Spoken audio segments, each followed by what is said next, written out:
Hey, everybody. On behalf of the Oregon Executive MBA program and the larger University of Oregon program, past, present, and future, welcome to this episode of OE MBA Ask Me Anything. My name is Jason Loomis. I'm your host for the next hour or so. I'm a proud class of 25 graduate of the Oregon Executive MBA program. For those that don't speak the OEMBA class numbering system, class 25 was wedged right in between the Bronze Age and the Iron Age, or what's known as 2011. I'm currently the Chief Information Security Officer for a company called Freshworks. Freshworks is a publicly traded software as a service company that makes ludicrously easy to use software for businesses. I've been in technology for over 25 years and in cybersecurity for just about 15. Also, because when I live in LA and it's basically a city ordinance that everybody who lives in LA must have a podcast, I'm co-host of a podcast called F-Sides.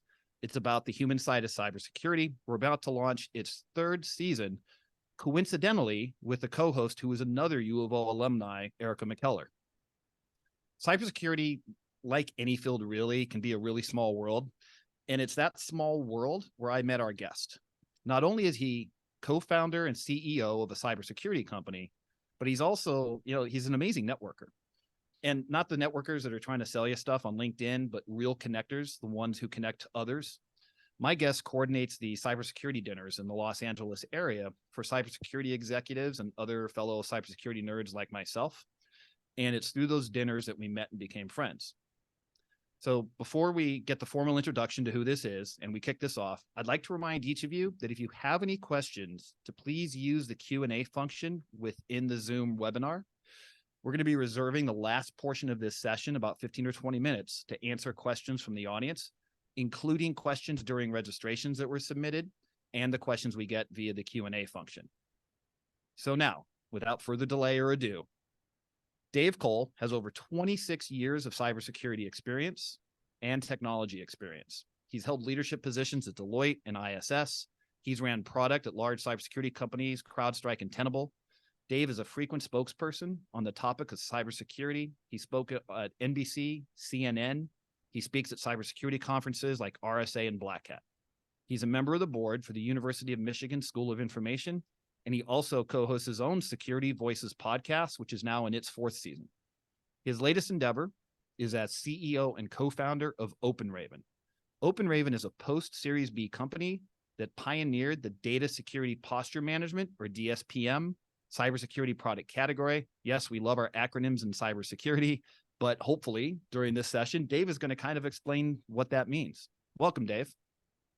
Hey, thanks for having me, Jason. And you guys have a lot of proud alumni, but don't sleep on Jason Loomis. I mean, you have Sam Elliott, you have Phil Knight, but up and coming star, modern CISO Jason Loomis. So thanks for having me here. And on behalf of my beloved Wolverines, welcome to the Big Ten. We're used to teasing the green team in the conference as calling them our little brother, Michigan State.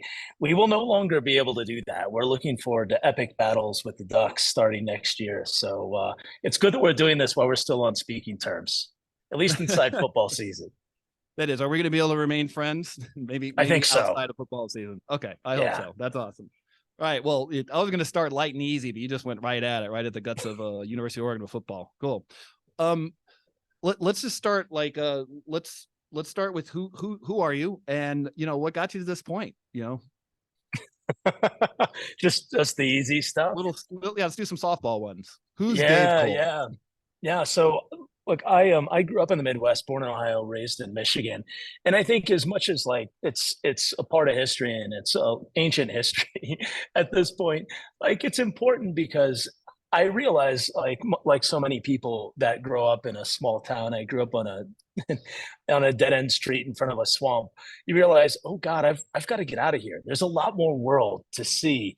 And that sense of curiosity has kind of been pervasive kind of throughout my life.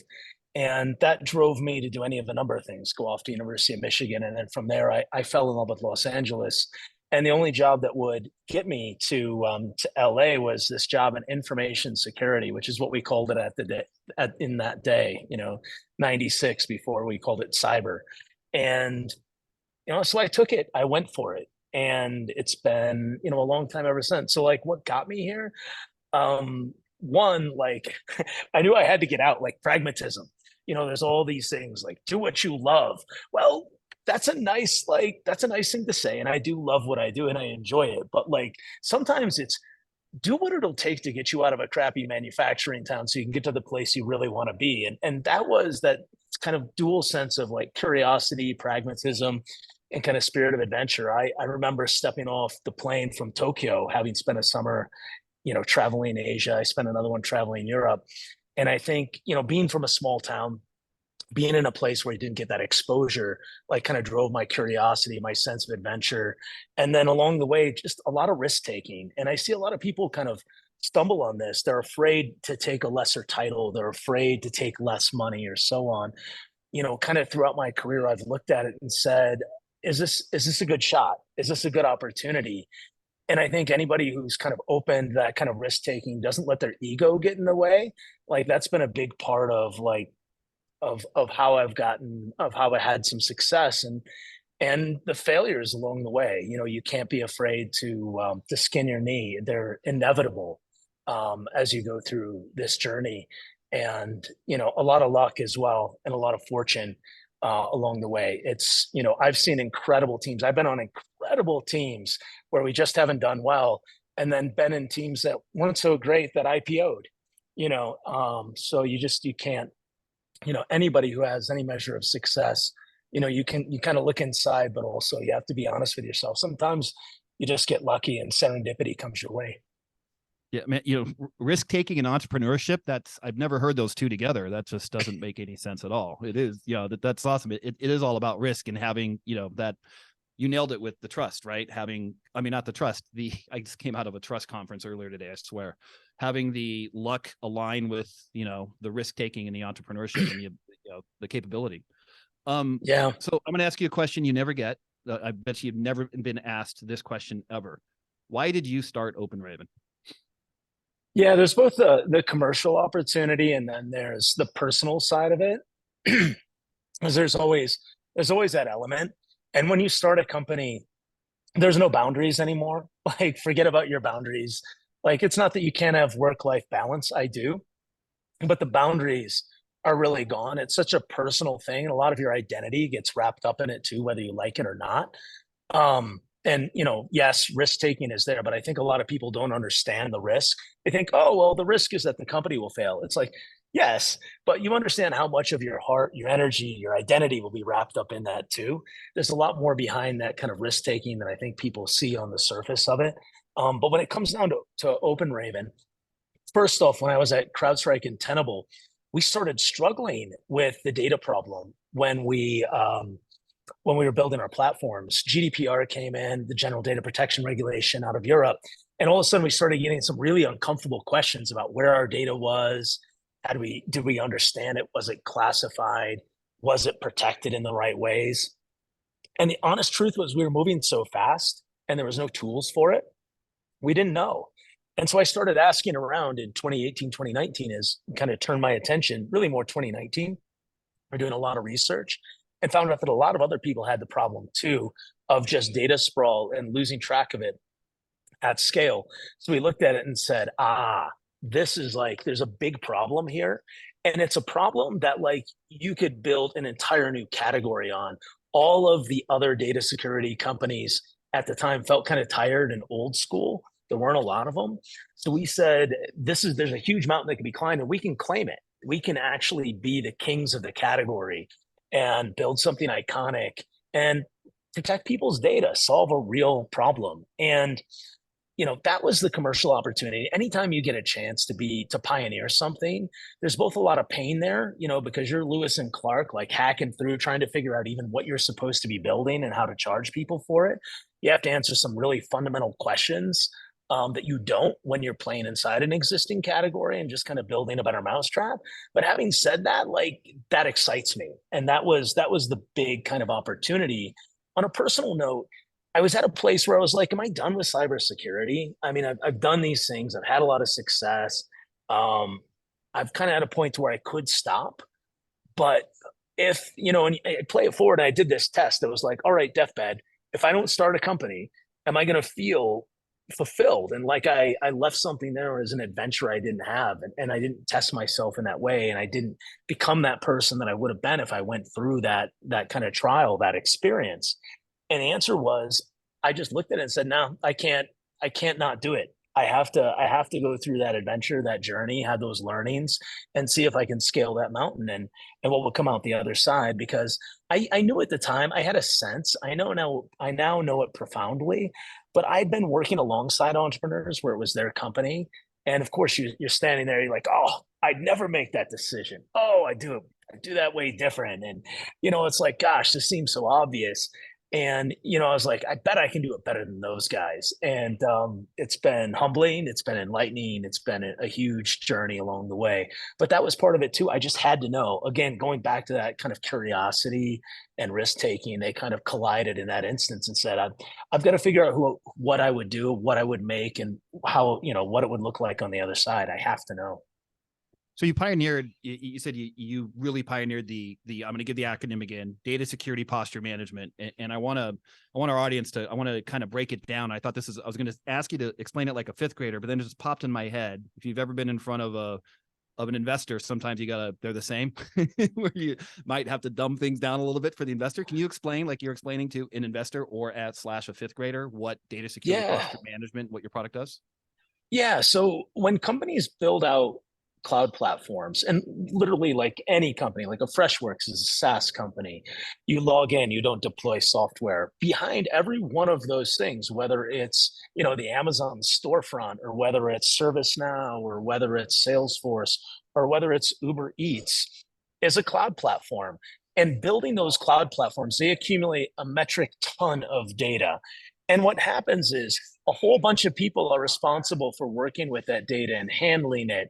And at times they copy it. It's product people, it's salespeople, it's marketing people.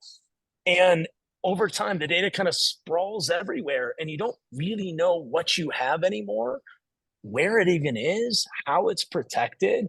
What DSPM endeavors to do is go out, draw a beautiful map of, hey, here's where all your data is, build up a catalog to say, here's where all the sensitive stuff is. And of this sensitive stuff, here's the areas where you might leak this if you don't do something. The posture, that's the posture element in it, the security posture. The data security posture management is about proactively going out, inventorying, classifying all of that data, letting you know where the sensitive stuff is, and making sure it's configured in the right way and that it's secure. And doing that, on a regular basis, so all the data is known and secured in the right way. Gotcha. That's a great explanation. When you mentioned earlier that you were this was 2018, was that right? What you said, you kind of started late. We started late thinking about it and kind of chewing on the idea. Yep.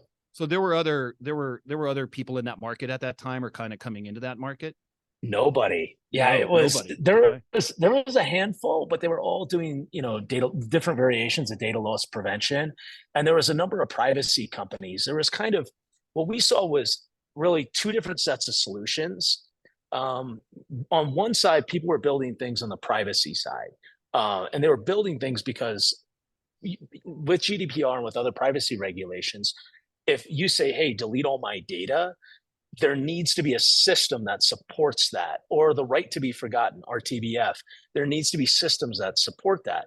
Well, building for privacy and compliance people, okay, well, you solve the regulatory issue, but you're also just solving it for consumer data. So you're not really like solving a core security problem. You're solving a privacy problem around data usage and for a subset of the data that matters to any organization, right? There's a bunch of other data that matters. Like there's customer data that's not personal data. There's critical IP. There's developer secrets. There's employee data. There's intellectual property. All of those things are important too. And then there was companies that were building things for data teams. And the data team solution solved their problems, which is a lot around controlling access to the data and making sure it was safe to use.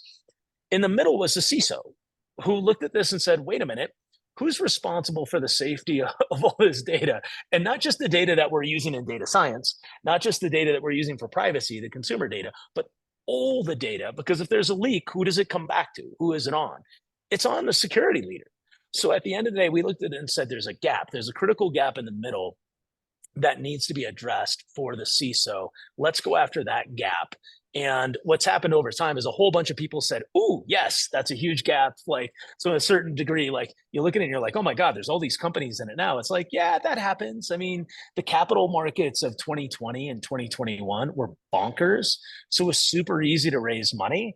And a lot of people glommed on to the idea that this was going to be a big thing. And so, a bunch of companies flooded in, and some of the privacy companies also moved over into the security space and said, "Hey, that CISO budget's looking pretty sweet."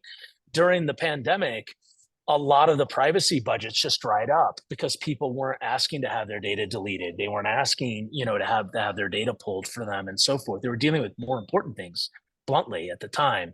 And so a lot of those budgets dried up, and the compliance officers and attorneys said, we'll do this in spreadsheets for now. And as a result, like, we've ended up with a really big modern data security market, which is awesome. And look, you can look at that as like, oh, geez, there's a ton of competition and so much capital that flowed in. And that's true. But what's also true is that's amazing that we were able to be one of the first, and that so many other companies have looked at what we've done and at what we said and at the investors that backed us and have come in, and we're going to solve a big category problem. And look, I mean, we started back in the early 2000s. I was at a company called Foundstone that started vuln management. We didn't have a great exit. We had amazing people, icons in the industry. We didn't have a great exit, but we built a category, and I'm still immensely proud of that. The endpoint detection response space, I was very early with CrowdStrike, and we trailblazed that space. And it was a lot of the same people from Foundstone too. Not a lot, but the CEO is the same.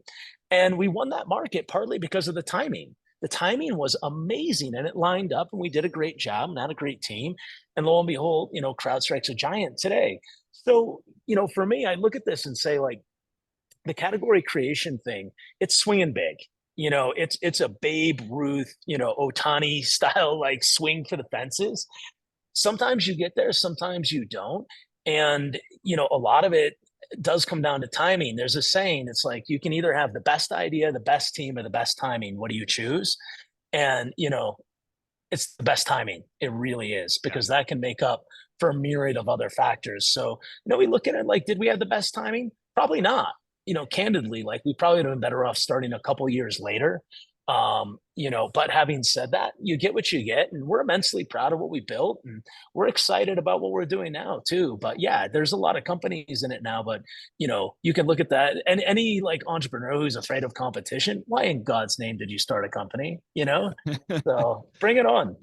You mentioned, like, such a large category in the beginning, part of when you're building the new business is who's your target customer, who's your target market. How did you define what your or was it anybody with a checkbook and a pulse, like, and data? Like, how did you define what your target market was? Yeah, it's ongoing, right? Like, you have a sense in the beginning, and then you keep narrowing down and testing and testing. And also, like, the problem is that in security, the threat landscape and the landscape changes, right? Because of the threat actors, the adversaries involved, because of the regulatory environment too, and the technology that's coming out as well also. So you have all these variables. So something like, hey, we're really going to narrow in, and we're going to sell to, like, this discrete audience and so on. You can be right for now, but you have to constantly check the expiration date on those assumptions and those assertions. So yeah, it's hard. I mean, we based it upon the early interviews we did, and everyone I know who, like, does a disciplined job of starting a company has felt the problem somewhat themselves. Like, they kind of identify with it in the way that we did. But also, you do a lot of interviews, and your first customers influence that heavily. But as the market changes, you have to keep refining it and so forth.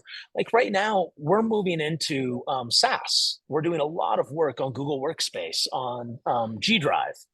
And that's, Andy and I think Andy will be on a little later. He's our CMO. We have a lot of conversation around, okay, how does this change who we're selling to and who the actual customer is? And for example, one of the things we're finding, just to make it detailed and real, is the audience for SaaS, which is where a huge amount of an organization's sensitive data is. We did the data lakes before. Now we're doing SaaS, which is the other giant repository of data inside an organization. The product has to be way easier, because you're dealing not with very sophisticated security engineers building cloud platforms, but you're dealing with IT people who are working with a bunch of different things and bunch of SaaS applications. The product has to be way easier, and we have to sell it in a different way. And we have to really make sure we do a good job with closing the loop and making it easy for them to take action in a way that we didn't have to with that other audience. So yeah, it's constantly changing. It's hard to do. It's a lot of interviews and a lot of dialogue. And you need people to play mental tennis with, and there's Yeah. no substitute for a really good marketing leader in that instance. And we're very fortunate to have one. How do you communicate to that investors, to investors? Do investors, if you come in, Dave, a year ago you told us this, and now suddenly you're doing this. Is that like how do you manage that communication of pivoting to your investors? Yeah. The more straightforward you are and the more honest with it, the better off you are. So, for me, what I'll do is I'll say, here's what we told you before. So I'm not trying to pull one over on you. This is exactly what we told you. Now, here's the data that's come in and what we've seen and heard. Here is how we're adapting to the changing market conditions and to that data. And they get that. I mean, their huge concern would be, they're not really reading the market right. They're not tuned in. Or even, and a lot of times they're like, this founder's dogmatic. They've had some experience here, which is kind of calcified around them, and they're not adapting to the market. Like, we've been doing a lot of work in SaaS, and I'll tell you, like, our investors are super excited about it because we've been so transparent. But having said that, I've had to adapt my communication style to them as we go. We used to do quarterly board meetings. Now we do regular update communications, light, tight, and so forth. But like, investors thrive on transparency and data. And if you can't call it, 3 months out, frequency, and they love it. They love it. And they someone told me in the early days, and it stuck with me, and it's 100% true. Like, you don't go to a board meeting to get a high five. Like, you don't go to your board, you don't go to investors to get a high five. You go there to speak truth.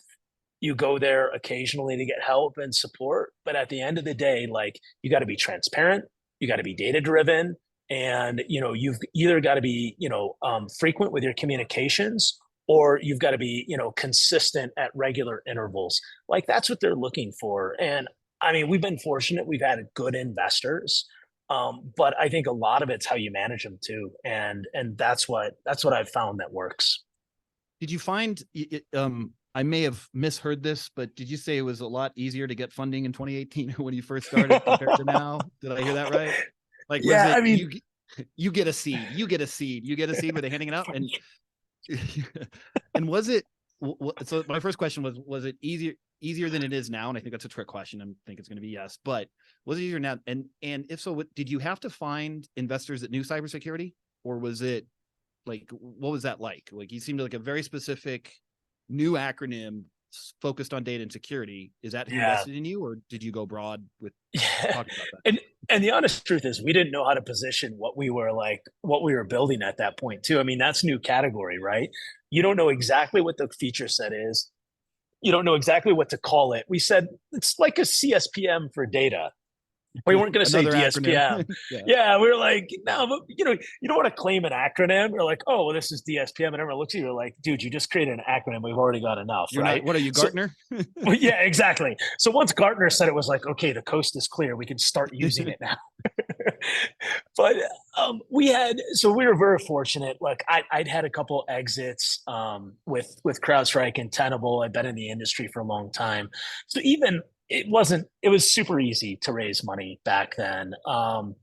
And even then, it's challenging. I think there's very few easy rounds of funding if it's done properly. There are still, hard truths and no's and everything else. Even though I'd had a couple companies I was intimately involved with IPO right around that time. So it wasn't hard getting meetings, but even then, we got a number of term sheets that were good. We ended up taking a non-security investor who was local to Los Angeles. And it was a personal decision.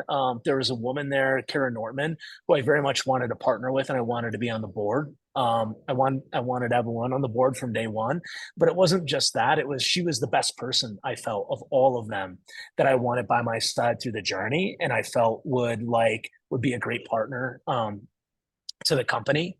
So that was it. It was the personal connection. because you're going to go through some tough times. Now, we didn't know we would go through like our bank collapsing, having employees in the Ukraine, a pandemic, an insurrection, and a myriad of other biblical calamities. But having said that, like, that was how we chose it. It wasn't the best terms. And then subsequent rounds were much, much harder. And I think this is kind of conventional wisdom. The early funding rounds are about the promise or the dream in the team, as some people say later. The later rounds are all about performance. It's the numbers. People say, yeah. Your story's nice. Your team's nice. Where's the numbers? What are we doing? Are your customers happy and so forth? So promise to performance over time. And you go from the dream in the team to just, show me the numbers, like Jerry Maguire style. Like, I want to see the real demo.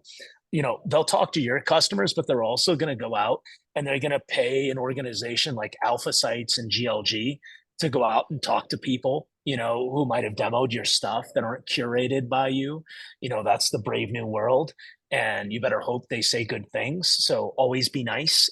Mom wasn't wrong. Like, you got to be nice, build good karma, because you never know who's going to talk to a prospective investor on your behalf. You always got to have your game face on. They're not just going to take the customer references you give them in the later rounds. They aren't. There's too much money at stake. It wouldn't even be responsible for them to do it. And yeah, I had a tough decision. I felt like we really didn't have the numbers we wanted when we were raising our last round, but I could see the window for the market closing.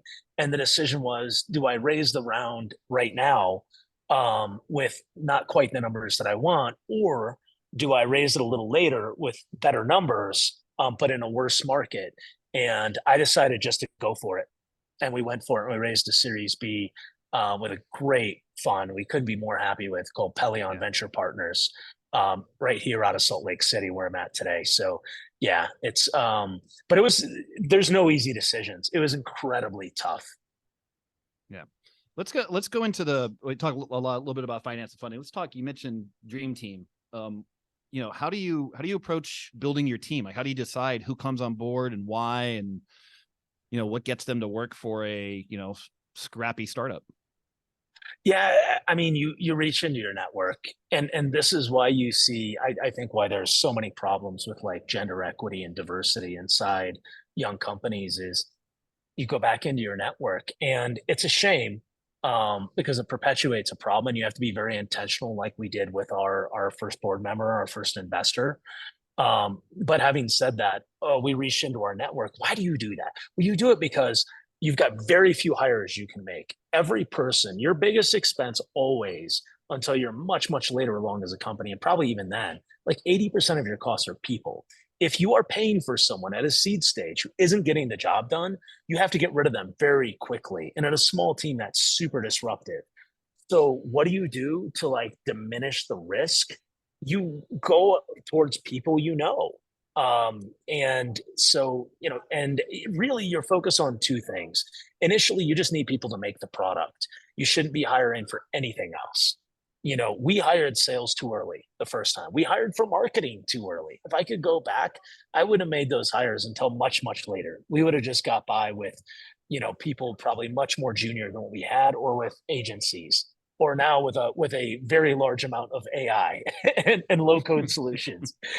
But having said that, it really, you have to, it is a sane thing to do, to go into your network, pick people that are gonna match and are gonna do a great job.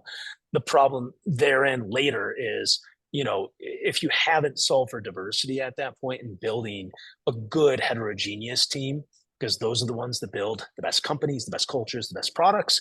You have to do that at a slightly later stage and kind of shift gears. And that's a lot of like, the company building experience, is knowing when to shift gears and go for a slightly different type of person and so on. And those are hard things to know. They really are. It's, it's one of those, like, there's a great book by Ben Horowitz called The Hard Thing About Hard Things. And it's all about his experience building a company with Mark Andreessen and so on. And it's fascinating. But, sometimes we use that vernacular. It's like, yeah, it's the hard thing about hard things. It's like, they're tough decisions. You should be laboring over those. Yeah. You mentioned you go into your network and it feels like a little bit of a two-way street too, because they're taking a chance on you knowing what you're doing. And does that keep you up at night? Like, how do you deal with that? Like, I'd be guilty as Yeah. heck. I mean, Like, to a certain deal degree, with it. it's kind of both sides, right? Like on one side, you just have to, again, you're best if you're honest. You say, look, we're going to go for it. Like there is a huge problem here. We're going to go for it. Here's what could happen. It could also fail, and you need to be okay with that. But here's what we're going for. It's going to be a wild ride. It's going to be a big adventure. We'd love to go on it with you. We'd love to go on that journey. And, I think the other thing that isn't said enough is, hey, it's okay if at some point, like, you decide to opt out of the journey if it's not you. And there may be a time when it's not right for one of the co-founders too. It's like it's very rare for someone to be there from the very beginning all the way to the end. It's exceedingly rare. It usually happens when companies are kind of taken out early, right? So having said that, like you just have to be honest with people. Like, look, this isn't a forever decision. We're going to go on an adventure. We're going to go on a big journey. We're going to work really hard. We may get a big payout at the end. It may be a little one. It may be nothing. But we're going to have this moment together, and here's how it's going to impact your career, and here's how it's going to be helpful for you, even if you don't end up buying your own private island at the end of it. Here's the experience you're going to build as a result of this, and and it'll be fun. It'll be painful. It'll be fun. It'll be everything. But it's going to be an adventure like you haven't seen before. And I think if you're honest, that's what you're selling. And at the end of the day, like, a lot of these people are trusted relationships that you have. You can't be anything less than that honest with them. You really can't. Anything less is to be disrespectful.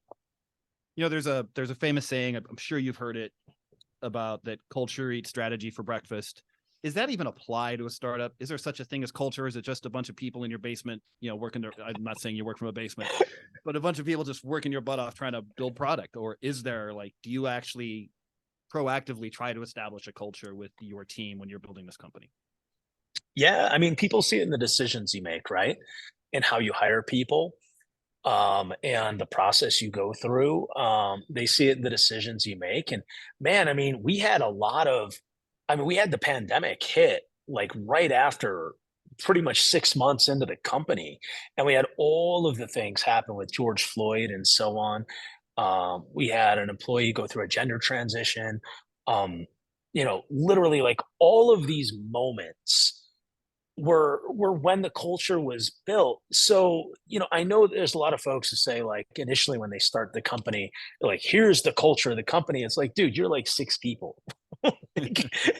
that's I read that as a statement of intent. That's awesome. It's good that you're going to be intentional about it, but it's really like, where your culture really lives and how you build your product and the product you put out there. And, did you hire the salesperson? Which salesperson did you hire? Did you hire the one who had great results but a huge ego? Or did you hire the one who maybe, fits better with the team, maybe a little more stage appropriate? Um, which investor did you choose? Did you just take the best deal and the best term sheet? Or did you pick the person where it wasn't the right term sheet, but it was the right partner? Like all of this stuff, like, I found myself at one point writing like, our employee number one, Brady, who's our head of customer experience, was like, hey, there's this culture section on the website. And I started writing it. I was like, this is so contrived. This is so nonsense. It's like, you want to know who we are? Like, here, use the product. Because we've made a ton of decisions that tell you that we care about craftsmanship and that we care about innovation. Read the blog, like where we explain what those things are to you. And what we were after there was like the feeling of being in a farmer's market. Like, take a look at our brand. Take a look at the fact that we don't use any red on the website. We wouldn't use it. And I hope there isn't any on there now. There might be. Things happen over time. But having said that, what we wanted to build was a security company that felt like a cloud infrastructure company, because we felt like security was getting kind of gross and over testosterone and very threat, fear, uncertainty, and doubt, FUD oriented with its selling and approach. And we didn't want any of that. We wanted to acknowledge that there was people in the cloud that now cared about security, and we wanted to look a lot more like HashiCorp or Kong than like a Palo Alto Networks or even a CrowdStrike. We wanted to kind of see if we could appeal to people in a different way. That's where the culture lives. It lives in the decisions you make. It doesn't live in some crap you put on the website. Like literally, I remember that moment still to this day. I was like, what am I even doing here? Like, forget this. If that's it, it feels like that's a very important factor to you for success. Is that an important factor for investors? Do they ask those kinds of questions about what No, culture is? Or, no, they just, what's the product? What's, they don't how care. much money are you going to make? That's it. Yeah, I mean, look, there's some that probably do care some, but at the end of the day, Yeah. like they Okay. they don't have a culture metric. I'll tell you what they will care about, particularly later, is they'll care about employee attrition. Yeah. They'll care about how people are managed, about, this employee satisfaction. Are you retaining talent? Are you growing talent? Like those things really do matter. Across, through the stages, that really matters. And again, like, there's no way I don't know of any way of measuring culture, but I can tell you if you have a problem with attrition, if people are leaving all the time, like you got a culture problem. If your customers hate you, you probably have a culture problem. You go down the line. So it's like, do they care about culture specifically? They do not. Do they care about the resultant metrics like that are indicators of cultural problems? They do. Yeah. Right. The feeders that go into the, okay. That makes total Yeah. sense. Thanks. Yeah, let's go. We got about 20 minutes left. I want to pivot into some of the questions we received from the audience. I'm going to start with this question that was submitted via registration. It looks like a couple of our participants, attendees, wanted to know this, and they want to know, what are the top 3 to 5 cybersecurity priorities or threats a small startup should plan for? Ooh. Wow. Okay. All right. Yeah, and you can have a take on this too, Mr. Lewis, since you're a security leader and I'm not. Um, First and foremost, like worry about the things that are irreparable, where you're going to be completely screwed. So I'll tell you where I would start. My biggest concern is fraud. It's someone mimicking me, which they try all the time. Matter of fact, it's a running joke in the company. Like there'll be people will just post their like text messages. It's like, hey, look what this person tried to get me to do. Like, Dave, you're asking for Amazon gift cards again. you know, and that's good. Like, look, that's part of a healthy security culture is airing that stuff out and dialoguing on it. So, like, I worry about fraud big time. So security awareness, like don't sleep on it. Like talk about it, build a culture where people, it's okay to ask those questions, where you dialogue about it openly. And for the love of God, on wire transfers, have a secondary approver. I was just going to add color to that Yes. and add in, yes, your entire seed round could go out via an ACH transfer because somebody That. sent you an email. Yep. And it's the Yeah. training to, hey, verify before you send, get on the phone, look at the person before you send anything wire transfer. For sure. Yeah. Everyone wants to take it to this like really technical place. And I had this question before in fairness. It's like, first thing is secondary approver on the wire transfer. That's it. Like, not technical Always. at all. Yes. Just go in. Like, yeah. Yeah. Yeah. Um, Fair. Look, at the end of the day, like especially if you're a security, you need to do the basics. They're not that expensive. Like you need endpoint security. Yeah, CrowdStrike shareholder. Yes, I was CPO, but like you need to have endpoint security in this day and age. You have to And protect not your the people. endpoint you get a pop-up for while you're browsing Facebook for anti-software for your Mac. If it comes advertised on Facebook, that's not what you want.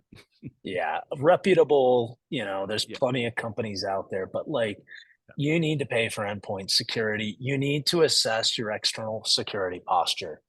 You do. You need something, even if it's periodic, like you have to assess your posture.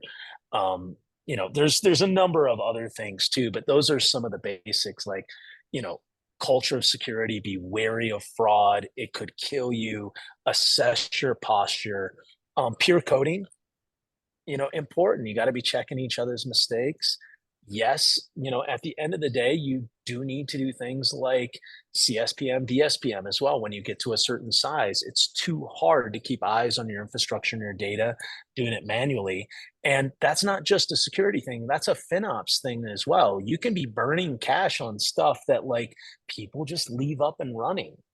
So it's a combination of just like it's good hygiene that improves your security going out, making sure you know what you're running And it's also like good dollars and cents too. Like that's real money and real burn that you can recover by like eliminating data that you don't need, taking out instances you're not using, and so on. So, I would recommend something like Teleport too, or another. They have an open source solution which is free to start, but or even like just really thinking through if you're setting up a cloud platform or cloud environment, really think through how you're going to approach identity and access management, which is a huge part of your security.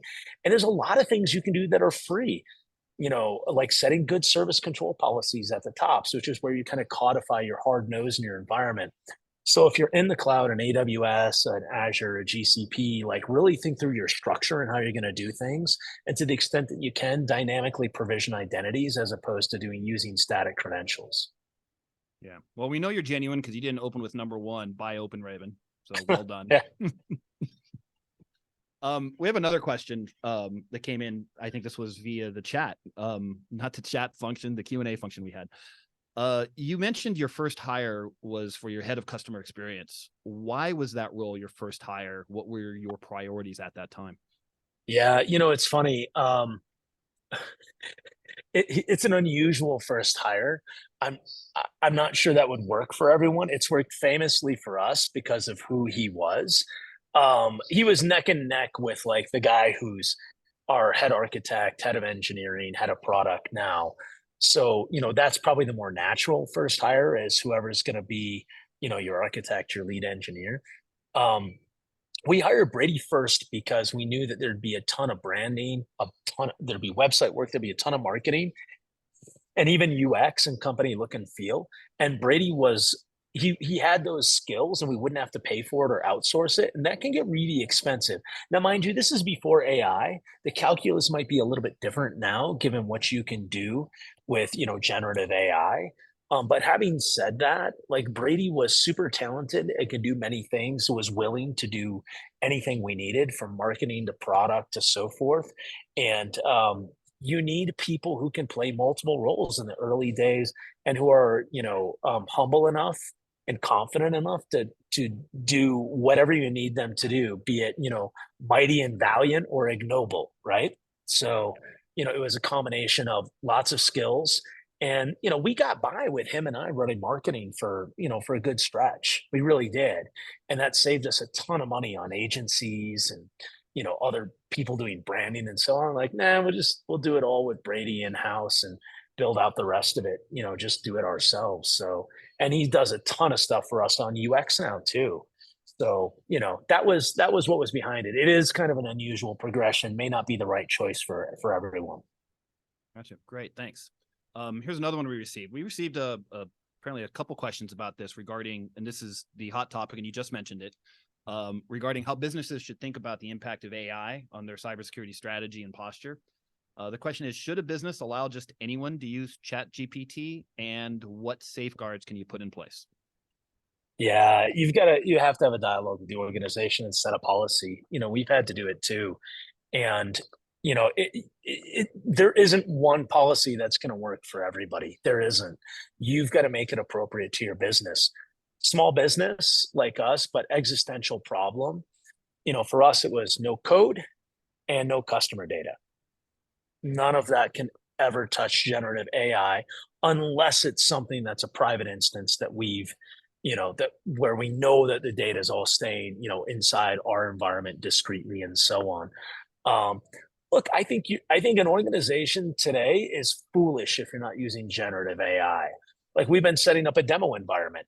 Amazing. It's like, hey, can you create me like all of these things for Fate Co? It's like it's amazing. And there's so many things you can do. But having said that, like you're also foolish if you don't set up at least some boundaries around it. And those boundaries have to be appropriate to your business and who you are and what you're doing. I'm going to presuppose another question about AI, or I'll just kind of keep going on this. When it comes to like the impact on cybersecurity, I'm bullish. I think it's going to have a huge positive effect. I think in the near term, attackers have the advantage. If you, to me, like the biggest issue today is incredibly convincing fraud, the likes of which was, at least partly behind the MGM hack that came through recently. And so many, it's a lot of just people tricking people, business email compromise and other types of phishing and fraud. I think the attackers now have an ability to be incredibly persuasive with those things in a way that they couldn't be before. But I think what's going to happen over time is the advantage will shift to the defenders. Why? One of our big problems, we've had way too much data we couldn't make sense out of. I think LLMs in particular, large language models, are going to be a huge help in that regard once they're trained on cybersecurity data enough to genuinely be helpful. I think things like, GitHub Copilot and other copilots while you're coding can greatly reduce software coding mistakes that lead to vulnerabilities. Static analysis can be partly done. Code analysis can be done, by trained models in a way that at a scale that we just couldn't do before. Look at the resource shortage we've had. There's on any given year, there's somewhere between like a 30 to 35% talent shortage, meaning like positions that just can't be filled and people that don't have the skill set. Look at the ability of AI to both automate, yes, and eliminate some of those jobs, but to train. Like it's hard to get training inside cybersecurity because you're so overworked. There's so much going on. The ability for AI to do personalized training for the individual, I think is massive. I'm super excited about its long-term potential in all of those areas. Yeah, AI does a lot. It can even help you with questions to ask a cybersecurity CEO. I'm not joking. Some of these questions I got from ChatGPT, not the ones from the audience, the ones from before of, hey, what do I ask? What do I ask this guy? What are we going to talk about? And it's a great, help me a lot. Here's another question from the audience that came in. New companies struggle to build a base of customers. Where are you on your journey? Which actions have you taken along the way that have helped? And what have you learned? It's hard. It's really hard. Matter of fact, like it's the hardest problem that's out there. And I sat down with a guy that I used to work with the other day who's becoming an entrepreneur. And, you know, he showed me a pitch and we talked through it. And at the end of it, I'm like, so who do you have lined up? Like, who's telling you that they want this? He's like, oh, we've got like two or three possibilities. I'm like, you have nothing. Like, you, at this point, like, I'm sorry, but you have nothing. You need a pipeline of five who really want to do it. And out of those, you'll get one. It's 5 to 1, and that it's incredibly hard, and especially hard for new entrepreneurs who don't have a network. I was fortunate. Like, I started a company when I was deep into my journey, and it built a lot of great relationships where I knew where people would kind of give me the straight dope if they would buy or not, if they were interested. And sure enough, we leaned on those relationships in our network, both to, so that their paw prints were all over the product and they gave feedback. So we knew that we'd get something that would work for them. And the trick there is not making something to where it just works for them. Like, that's the tricky part, right? Like, it's like you're trying to like define a category and get something that like works for Bill, but doesn't just work for Bill, and that's the tricky part. But look, customer acquisition and generating quality leads is for me is the hardest problem. And I know that's for a lot of entrepreneurs. Quality lead generation and finding customers is the hardest problem. It's not tech. I wish it was. It'd be so much easier. It's just not in the space that we play in, at least. And that's where you need a combination of things. You need good investors who are willing to help you. You need to know how to work your investors. You need to, but the most of it, honestly, the bulk of it just comes down to hustle. You just got to be out Yeah. there. You have to have a great network. You have to work your network. You have to be a good actor in there. Like, you can't, kind of soil your network by like being too heavy handed or aggressive with people. You got to be fair and, invest for the long term in some instances, know when to apply pressure, when not, when to back off. It's hard. It's the hardest part of building the business. I'd say, like, we're not as far as what I'd like to be, but we're in a decent spot currently. And in fact, like, a lot of the stuff we've been working on as we've kind of continued to build up the platform and tackle SaaS has really opened up that next round of customer growth. So it's kind of interesting. It is a puzzle that you will constantly be trying to solve, constantly. And it's incredibly hard. And I'll go back to what I said before. It's one of those things that's supposed to be hard. It's a hard thing about hard things problem. It really is. And the biggest mistake that I think I made personally was not recognizing that sooner, bringing in sales talent too soon rather than just doing it myself and committing myself to the hustle. But we also had some really weird first couple of years in that there weren't any conferences. 50% of all leads for a cybersecurity startup, and I think a cybersecurity company in general, come from conferences. And the first 2 years of the company, 2021, formative years, it wasn't there. It just didn't exist. So, at the end of the day, like, you can't beat yourself up, right? It's you are where you are. And there's this great saying, I don't know who said it, but they're like, well, when's the best time to plant a tree? 10 years ago or today? Well, if you didn't do it 10 years ago, do it today. So it's one of those things where it's like, all right, well, we learned something. Let's brush ourselves off and move on. But yeah, super hard problem. Everyone makes a ton of mistakes. We've made ours along the way, and you'll constantly be solving for it at different levels of growth. Like, what's going to unlock that next level of growth?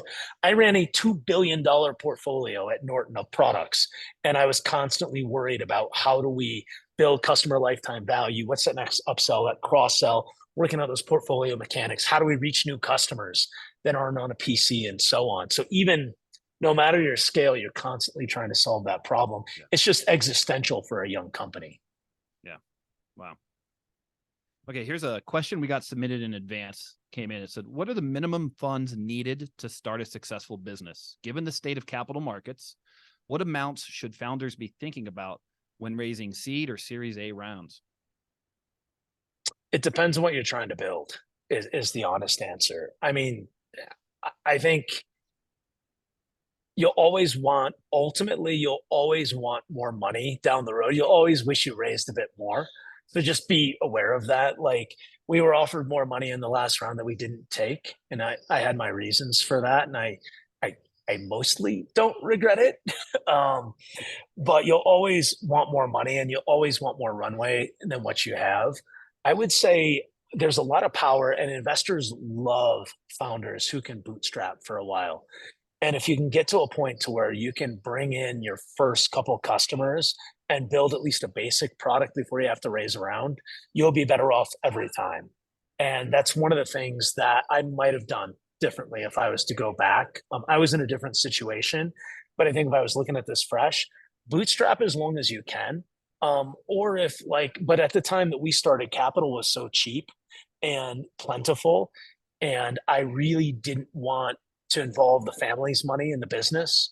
I knew it would get stressful and painful. I wanted the home to be, to be safe and not be a place where I was being asked about how the company's doing because we're worried about paying the bills. I wanted to separate those two. That worked well for me. That doesn't work for everyone. Elon Musk didn't do it. So, there's good people, brilliant people who take a different approach. You choose your own adventure on that one. But I'd say, use as little as you can to get through those initial stages. The better you do and the more you bootstrap, the cheaper capital will be later and the more ownership that you'll have. So, figure out how little you can get away with and how much you can do with nothing. But again, I'll temper that by saying, let's say it's a space where the opportunity is now, like the timing is now and it's hot. In that environment, you might be well advised to raise a bunch more capital and go fast. Otherwise, you might be left behind and, you may not be able to penetrate it later. So it's so situational. It's incredibly situational. Just assess the conditions. And at the end of the day, like, your entire journey is going to be a wash in ambiguity. You're going to be staring into the void, chewing glass, as the saying goes. Like, it's a hard decision at some point. Like, just make a call and move on. But I think if capital was cheap and I needed to move fast, I wouldn't be shy about raising a big round and going for it. If capital was expensive and I was being more exploratory, I'd probably bootstrap and figure it out and pull down the price of capital in later rounds. Right. Awesome. Thanks, Dave. All right. We've got time for one more question, and I'm going to zoom out and, if you're not in cybersecurity and you're listening to this and you're on this call, you probably think, wow, these are great acronyms. I'm excited. I want to get into cybersecurity. So the next question came in from the audience that says, if you were wanting to start a new career in cybersecurity, what resources would you use to familiarize yourself with the industry? Ooh,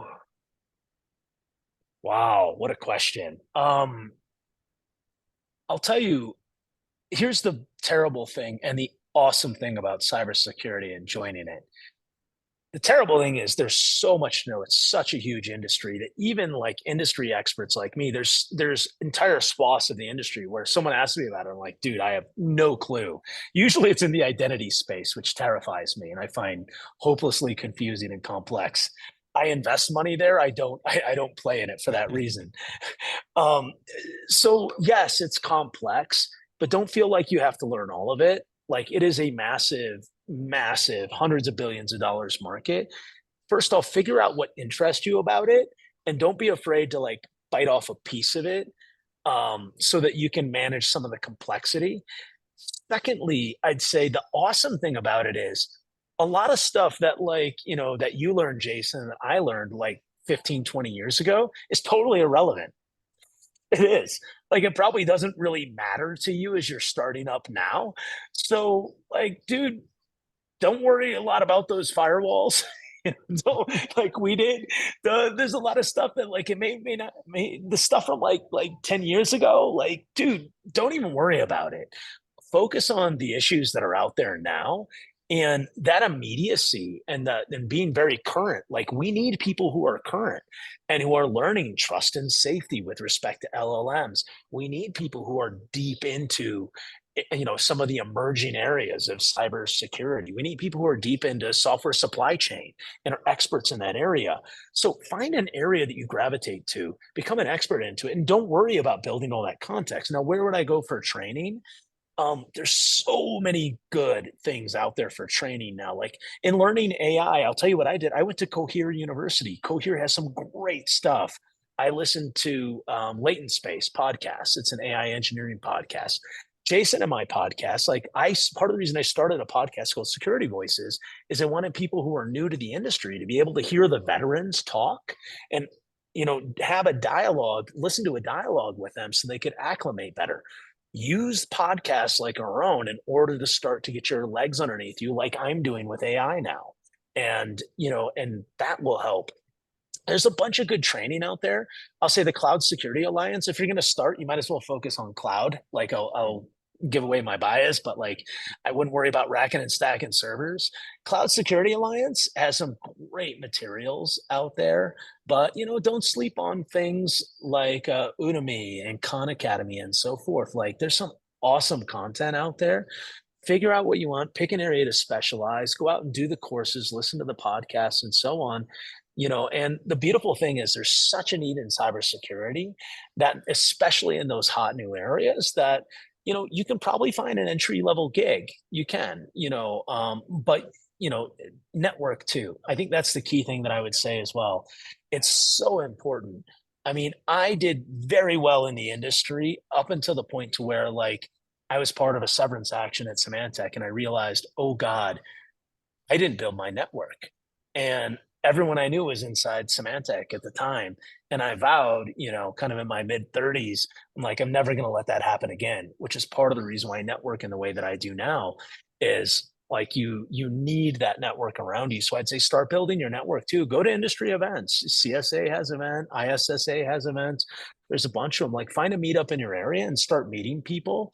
That's where a lot of the opportunities come from and the trust that it takes to bring someone new into the industry. Awesome. Great advice, Dave. Great advice.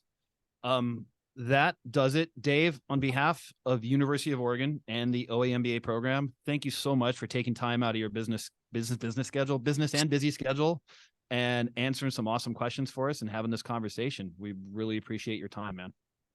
My pleasure. Thanks so much for having me and go Ducks. Love it. Thanks, everybody.